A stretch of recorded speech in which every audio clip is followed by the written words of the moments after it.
What is going on, bowlers? Chris Beans here with Bowlers Rant, and I have some very exciting news.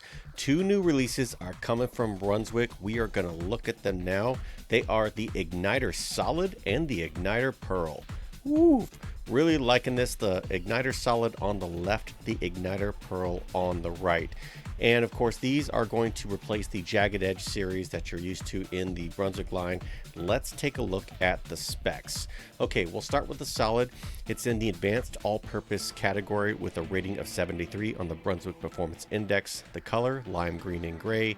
It's got the Brink Symmetric Core, Relativity Solid 3.0 Solid Reactive Cover Stock, and a finish of 500 2000 CA Air Micropad. Okay, now onto the Pearl. This is in the advanced flip category, the rating of 69. The color, teal, white, purple. Also the Brink Symmetric Core, Relativity Pearl 3.0 cover, Pearl Reactive Cover Stock.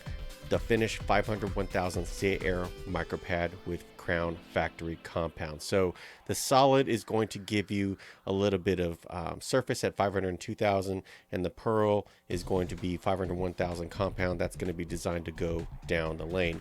Let's take a look at the core. We've seen this before. This has been in the Jagged Edge series. This is the Brink Symmetric Core. These balls do not have dynamic core, but that does not mean they're not going to hit. These balls are designed to provide a lot of value without breaking the bank.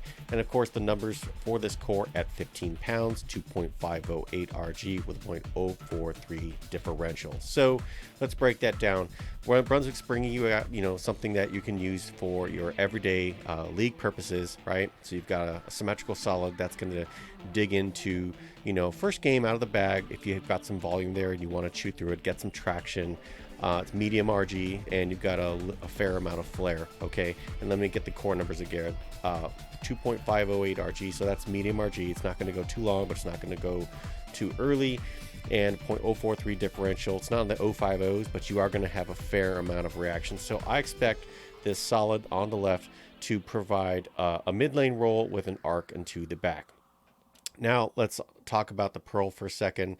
This is got 500 1000 Crown Factory Compound. This is a finish that I'm seeing on a lot of Brunswick and Radical equipment. Okay, and it was first done on the Katana, and it's been on a bunch of balls thereafter. So 500 1000 and then compound, which is the equivalent of 2500.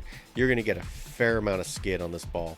Again, back to the specs. It's on the advanced flip category. So this is the flip ball. This is your skid snap ball. So this is going to be game 2, game 3, depending on the kind of volume you're dealing with. And you would ball down to this ball from the Solid if you wanted to, move left, bend, bounce this thing off the friction. Let's talk about shelf appeal, because of course I'm really big on that. For once, I really like the balls in this category. I wasn't fond of the Jagged Edges, but I do like these balls in particular because the logos do stick out from the pour. The Solid in particular has my eye because I do like symmetrical solids, so this is going to be something that I think is going to look really good on the rack. I'm a big fan of the Crown logo that you see on both of these logos here, and I do like the font that they're using. The Pearl, of course, looks like pretty much a standard Brunswick performance Pearl that we've seen in the past. I'm willing to bet this is one of those balls that just does work because, again, looking at the specs, it does have a pretty good package. You're getting Relativity Pearl 3.0. That's going to be a really nice cover. It's going to give you a fair amount of length, and it's going to be a little bit boomy in the back. Pairing that with the finish, I see something that basically when you put these two things together, you've got basically your league package. You can pair this with the T-zone ball, and you've got a nice 3-ball arsenal. Universal release date for these balls is July 2nd, 2020. And if you are interested in learning more about these balls and where you can pick them up, I've got links in the description where you can grab these on bowlersrant.com. So, what do you think of the Igniter Solid? And what do you think of the Igniter Pearl? Would you get one? Would you get them both? And if so, what layouts would you use? Let me know, drop me a comment, and let's continue the conversation. More updates are coming, and thanks for watching.